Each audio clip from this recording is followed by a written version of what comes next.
du premier verset au verset 6, Ésaïe 61 à 6. Le deuxième texte, c'est dans le Nouveau Testament, Éphésiens 3, verset 2 à 6. Éphésiens 3, 2 à 6. L'évangile est celui de Matthieu, l'évangile de Jésus-Christ, bien sûr, selon Matthieu, chapitre 1er, les 12 premiers versets, c'est-à-dire du verset 1 à 2. Matthieu 1, verset 1 à 2. Pour clôturer votre méditation de la journée, c'est le psaume 72 qui est proposé. Je pense que les lecteurs ont déjà reçu les textes pendant qu'ils avancent. Nous demandons au Seigneur de nous éclairer. Seigneur notre Dieu, notre Père céleste, ta parole est une lampe sur notre chemin et nous ne pouvons être tes témoins quand nous ressourçons auprès de toi. Aide-nous donc, Seigneur, par ta parole, lue et écoutée, à comprendre non seulement le passé, mais aussi le présent, afin que nous puissions mieux préparer l'avenir. Éclaire-nous par ton Esprit Saint, afin que chaque fois que nous écoutons cette parole, que nous puissions l'accueillir dans nos cœurs, dans nos vies, dans notre vie de famille, dans notre vie professionnelle, dans notre vie sociale. Permets, Seigneur, que la vie qu'elle procure puisse être partagée dans la paix. Sois donc présent au milieu de nous et que le nom de Jésus soit toujours élevé. Amen.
chapitre 3, du verset 2 au verset 6.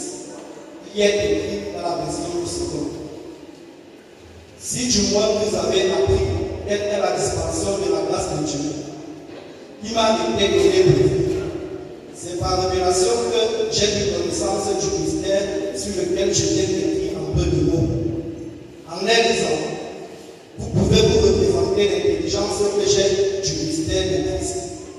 Il n'a pas été manifesté au Fils des hommes dans les autres générations, comme il était révélé maintenant par l'Esprit aux saints apôtres et prophètes du Christ.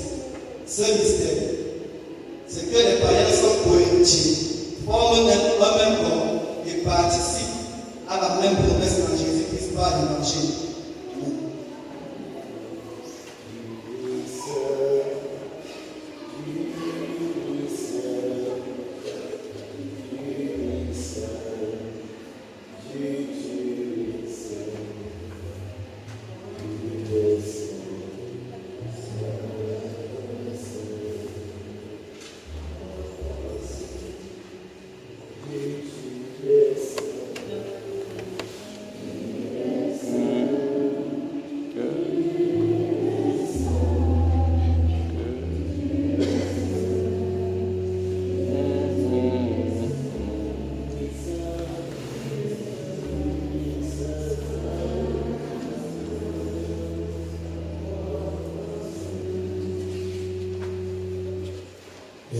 Seigneur, le texte de ce matin est tiré de Matthieu 1, les 12 premiers versets.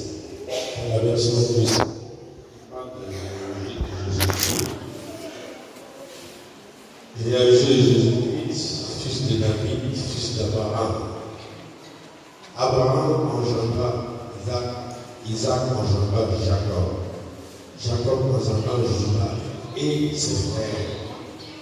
Judas engendra de Tamar, Pharez, Pharez engendra Esson engendra Aram.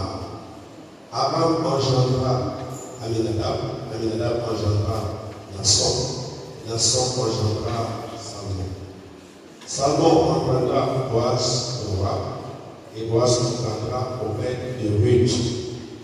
Obed engendra Isaïe engendra David. Le roi David engendra Salmon de la femme d'Uri. Salmon engendra Roboam engendra Abia engendra Asa engendra Josaphat engendra Joram engendra Ozias engendra Jotham engendra Aphaz engendra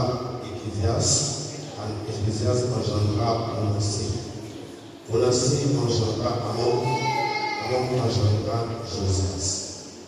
Josias engendra Jéconias et ses frères au temps de la déportation à Babylone.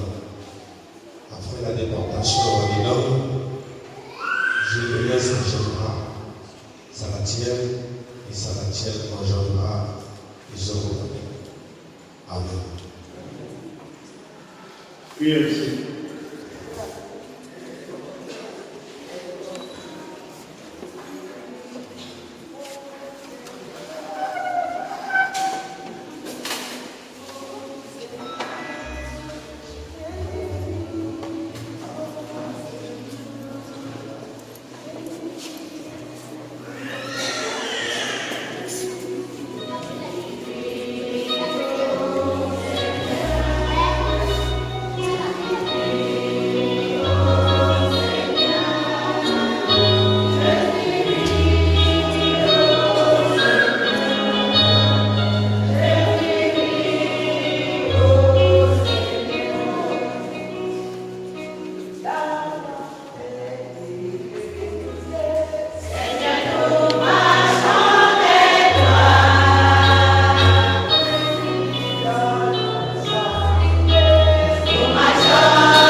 et bonne année. Nous rendons grâce à Dieu qui nous permet une fois de nous retrouver ce matin dans son sanctuaire pour lui manifester notre gratitude et ensemble partager une fois de plus la parole de vie. Si nos souvenirs sont exacts, l'exhortation du 31 jusqu'au 1er nous amenait à être des artisans de la paix et de préparer un nouveau chemin et une nouvelle manière de vivre pour que l'année 2024 soit une année de différence et de référence, pour que nous soyons des références. Chers peuple de cieux, de Dieu sur l'Assemblée, en ce premier dimanche de l'an 2024, recevez la paix de notre Seigneur qui se manifeste en ce jour à travers la célébration de la fête de l'Épiphanie. En effet, avant de rentrer dans le fond de notre message, il faudrait que l'on comprenne ce que veut dire l'Épiphanie, puisqu'après la naissance du Seigneur Jésus, il y a eu un vie. Et on ne le découvre que 30 ans après. Il y a eu des apparitions sporadiques, mais dans l'enfance à 12 ans. Mais la manifestation dont il est question commence dès le moment où Emmanuel, parole faite chair, vient habiter parmi nous. Dieu se rapproche et vit désormais au milieu des hommes. Dieu va donc se manifester de plusieurs manières parce qu'il vit au milieu des hommes. D'où l'épiphanie, la manifestation de Dieu, la présence de Dieu dans nos vies et au milieu. Voilà ce qu'on appelle l'épiphanie. Donc, cette présence permanente et imminente de Dieu va nous accompagner et cette présence sera pour nous une assurance. Parce que si Dieu est avec nous, personne ne peut être contre Dieu. Cette précision faite, nous voulons entrer dans la ligne de texte que dont nous avons écouté la lecture ce matin. À partir d'Ésaïe, en passant par les textes, l'épître de Paul à la communauté d'Éphèse et ensuite par l'évangile de Matthieu qui, bien aimé, n'est une juxtaposition de la généalogie pour nous faire comprendre que chacun naît quelque part et à partir d'une ligne. Donc le lien, même la naissance de Jésus, n'est pas l'effet du hasard. Chacun de nous a une lignée, chacun de nous a une généalogie, chacun de nous a un arbre généalogique, jusqu'au moment où nous-mêmes nous sommes en train de dire, nous sommes passés par cet arbre généalogique, qui définit ou décrit notre appartenance par rapport aux différentes institutions de famille, jusqu'à nos jours. Bien-aimés, nous sommes dans un processus où au départ, les prophètes nous ont annoncé la venue du Messie. Mais pendant plus de 4 siècles, c'est comme si la prophétie, ou alors c'est comme si les prophètes se sont tus. Pendant 4 siècles, les 4 siècles au cours desquels le peuple subissait les atrocités de la servitude en Égypte. La voix des prophètes s'est tue depuis donc 400 ans. Mais, sans compter avec les promesses de Dieu qui finissent toujours par se réaliser. Car, nous le quelques jours, Dieu accomplit toujours ses promesses, quel que soit le temps. Dieu est maître et souverain du temps. Alors pour Dieu, après dans le silence de 400 années, le temps de l'accomplissement est venu. Et c'est ce temps que nous célébrons depuis la naissance du Messie, le 21. Le temps de l'accomplissement est donc venu avec la présence désormais de Dieu au milieu de nous. Et c'est pour cela qu'il va nous parler, non plus à travers les prophètes, mais à travers son Fils bien-aimé, et faire connaître à son peuple, et faire connaître au monde, aussi à chacun de nous, personnellement, collectivement, individuellement, la bonne nouvelle de l'évangile du salut qu'apporte Jésus-Christ. Elle se résume en quelques mots. Le don de Dieu. Le don de Dieu à travers Emmanuel. Le don de Dieu à travers son Fils Jésus-Christ bien-aimé, qu'il a accepté de nous accepter comme holocauste, comme sacrifice suprême pour le rachat de l'être humain qui avait sombré dans la léthargie du péché, qui est devenu un poids écrasant et qui l'a entraîné dans l'abîme et l'ignorance de l'existence de Dieu. Mais bien aimé, ce don, comment comprendre et comment faire entrer dans nos esprits limités, fermés, phagocytés, une telle connaissance à nous qui sommes limités, à nous qui nous sommes recouvrés, à nous qui ne nous laissons pas être découverts ou alors bousculés par la parole de Dieu, lue, méditée, écoutée que nous devons mettre en pratique. Comment?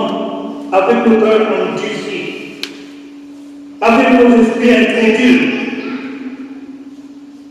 Comment est-ce que cela peut se faire pour de telles personnes qui sont fermées? Mais Dieu, dans son amour incommensurable, a pourvu en nous donnant de l'évangile, la bonne nouvelle, à travers Matthieu, Jean, Marc et même Luc, pour nous permettre de considérer la gloire de son Fils sous plusieurs aspects. Comment on peut le mettre en relief, et comment on peut le mettre en relief, et mettre en relief aussi un objet dont nous pouvons estimer un grand prix. C'est de cette manière aussi que l'évangile doit être pour nous quelque chose de précis, quelque chose de précieux, pour que nous ayons des éclairages possibles. Matthieu, dont les plus bien de nous être le faire, peut bien mener à priori être considéré comme l'évangile du roi. Pourquoi? Parce que une généalogie nous est présentée et cette généalogie est nécessaire pour placer le Messie dans le cadre des promesses faites à son peuple, particulièrement par le jugement d'Abraham qui est le père de la foi. Et pour le prouver de manière irréversible et incontournable, le titre d'héritier, roi de David, descendant de Abraham. Héritier du trône de David. Dès lors, cette longue liste qui nous décrit la généalogie, c'est dans cette longue liste divers certains noms tristement célèbres apparaissent. On parlerait de Achaz, on parlerait de Manassé, on parlerait d'Amon, qui n'ont pas été effacés, même à cause de leur passé triste. D'autres personnages aussi, non le moins, comme Rahab, Ruth, La femme du lit rappelle que la grâce divine qui se manifeste à tous. La grâce divine se manifeste à tous envers tous ceux et celles qui n'avaient même aucun droit. Que tu sois bon, que tu sois mauvais, la grâce de Dieu te suffit si tu te répands. Il y a des gens dont nous avons cités, qui ont été tristement célèbres, qui ont fait du mal, qui ont fait couler du sang, qui ont torturé les uns et les autres. D'autres ont été des prostituées, d'autres ont arraché les femmes d'autrui. Mais Dieu qui est miséricordieux, il n'y a pas tenu compte de ça. Cette grâce bien-aimée qui maintenant va donner un sauveur à Israël et au monde entier. Cette grâce parce que Dieu nous a aimés, malgré notre passé triste, Dieu nous aime toujours. Qu'est-ce qu'il attend de nous? C'est la repentance. Mais une repentance véritable. Pas une repentance sous forme d'un maquillage ou sous forme d'un vernis, comme on est sur les hommes de tous les hommes, alors que l'intérieur est sale. Il ne s'agit pas de ce forme de vernissage, il s'agit d'un vernissage réel. Pour que cette grâce qui arrive maintenant à travers le Sauveur d'Israël et nous, ce nouvel Israël, puisse montrer au monde entier, puisse montrer à toi et à moi, puisse montrer à vous et à nous que le Seigneur nous aime encore. C'est pour cela que Dieu nous fait don de ce Seigneur. Et ce don qui nous offre, nous devons bien l'exploiter, nous devons bien le garder, nous devons bien nous réjouir de ce don afin qu'il nous soit bénéfique. Qu'il s'agisse donc d'un patriarche, d'un roi ou d'une femme peu recommandable, chacun de nous a besoin du même salut. Chacun de nous a besoin du même évangile. Même si tu as été criminel, même si tu as été bandit, même si tu as été prostitué, même si tu as été bagarreur, même si tu as été assassin, aujourd'hui tu as besoin du salut que Dieu accorde à tout le monde. Tu n'es pas exclu. À moins que tu t'exclues toi-même, l'évangile du salut est là. Jésus-Christ est là, il est là pour toi. En effet, Matthieu avait la même intention de te montrer aux Juifs que Jésus était roi à travers son ascendance. Ça veut dire quand Matthieu présente cette généalogie, c'est pour nous faire comprendre que Jésus n'est pas venu hors de la descendance de David. Il n'est pas un enfant peut-être adultérin qui est venu du dehors. C'est un enfant qui est venu de l'arbre généalogique, qui appartient à cette famille, à cette lignée, à cette descendance. Toutefois, contrairement à certains de nos milieux, contrairement à certaines de nos coutumes, contrairement à certaines de nos habitudes, dans nos villes et villages, qui consiste à supprimer la généalogie de quelqu'un d'un nom qu'on n'aime pas, dans une institution par exemple. Parce que ce nom ne nous a pas plu, alors cet enfant n'a pas le droit de citer dans notre famille. Il n'est pas question de supprimer un quelconque nom. Contrairement donc, il y a la norme de coutume qui consiste à supprimer de la généalogie d'un roi le nom de ceux qui n'ont pas brillé, le nom de ceux qui ne méritent pas d'être là, le nom de ceux qui n'ont fait aucun espoir, ou qui ont un caractère qui peut être exclusif. Matthieu inclut les ancêtres à la personnalité discutable, ainsi que les femmes étrangères dont certains avaient pratiqué la prostitution. La prostituée, par exemple, de Jéricho, le roi adultère qui avait arraché la femme du lit, et cette femme du lit, infidèle du lit, sont cités ici comme des exemples dans la généalogie du Christ. Cela montre, à suffisance bien aimé, que la grâce de Dieu est plus forte que la faiblesse humaine. La grâce de Dieu est plus forte que la faiblesse humaine. Les gens que nous méprisons dans la société peuvent avoir une place importante dans le plan global de Dieu. Ce n'est pas à nous de juger que tel est méchant, tel est mauvais. Ce n'est pas à nous d'exclure.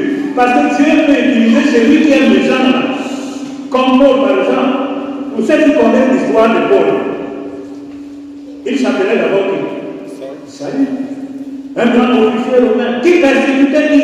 Les chrétiens. Mais aujourd'hui, Paul est parmi les écrivains les plus proliques du Nouveau Testament. Celui-là qui massacrait, celui-là qui assassinait, est devenu aujourd'hui un personnage important dans la transmission de la bonne nouvelle. Dieu peut donc t'utiliser, toi qui es exclu. Dieu peut t'utiliser, toi qui sembles être celui-là que tout le monde n'aime pas. Toi qui te culpabilises, il suffit tout simplement de te repentir et dire Seigneur, me voici, utilise-moi. Par ailleurs, la généalogie de Jésus n'est pas composée de personnes parfaites ou alors des saints parfaits, mais de personnes ordinaires qui ont été pardonnées. Des personnes ordinaires qui ont été pardonnées. Est-ce que toi et moi, qui formons la communauté d'Emmanuel, est-ce que toi et moi, qui sommes des chrétiens, est-ce que nous savons que Dieu nous a pardonné? Est-ce que nous savons que nous avons notre place? Est-ce que nous savons que Dieu nous utilise pour exercer et mettre en pratique son plan? Mais pourquoi est-ce que nous sommes ensemble? Pourquoi nous sommes éloignés alors que Dieu a besoin de toi et moi? Pour que son plan puisse être réalisé. Si tu es absent, si tu es indécis, si tu es éloigné, si tu ne participes pas, si tu es paresseux, si tu es ceci ou cela, comment est-ce que veux-tu que le plan de Dieu se réalise dans ta vie, dans ta communauté, dans ta famille, si tu n'appartiens pas à Dieu? Peuple de Dieu, la volonté divine a été que tous les personnages ressuscités fassent partie de la lignée du Messie, malgré leur faiblesse. Toi et moi, nous sommes ceux-là qui doivent participer avec Jésus-Christ dans l'avancement de l'œuvre et dans l'amélioration des conditions de vie et dans l'affaiblissement de notre foi. Personne n'est exclu. Tous, nous avons été pardonnés, mais nous devons mériter ce pardon à travers les actes que nous posons. Oui, Jésus, une fois que Dieu à travers lui nous a pardonné, il passe à autre chose. Il passe à autre chose. Ça veut dire quoi? Il remplace notre histoire, marquée par le péché, par un cantique de miséricorde et une nouvelle identité en Christ.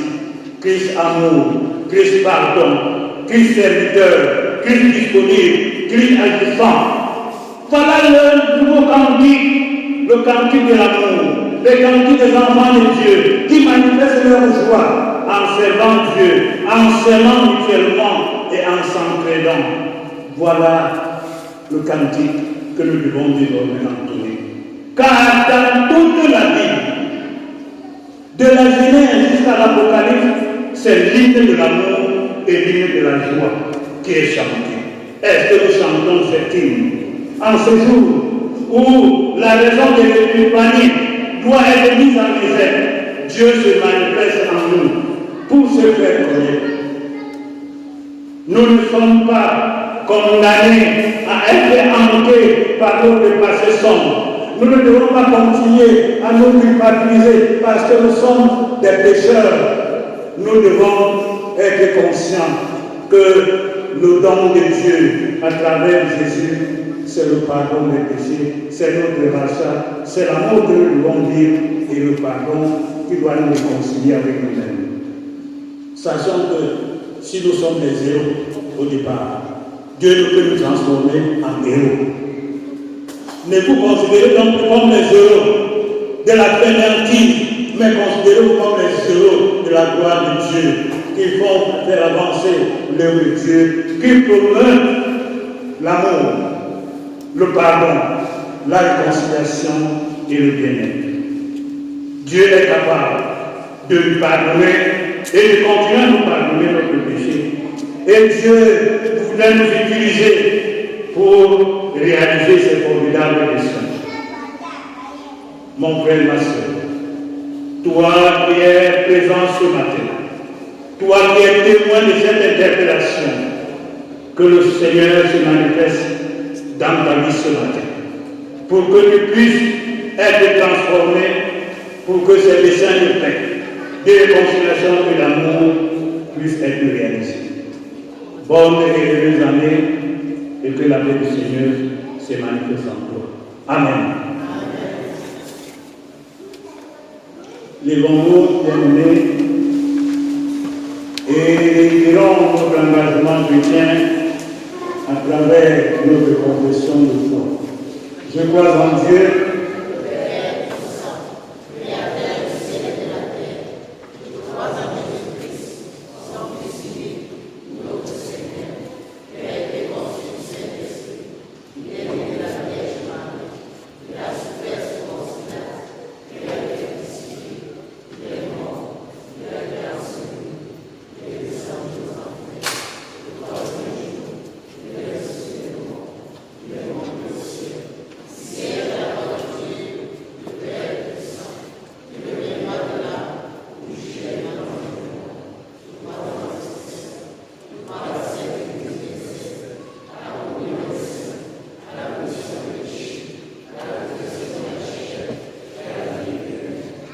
veuillez vous asseoir. Jérusalem.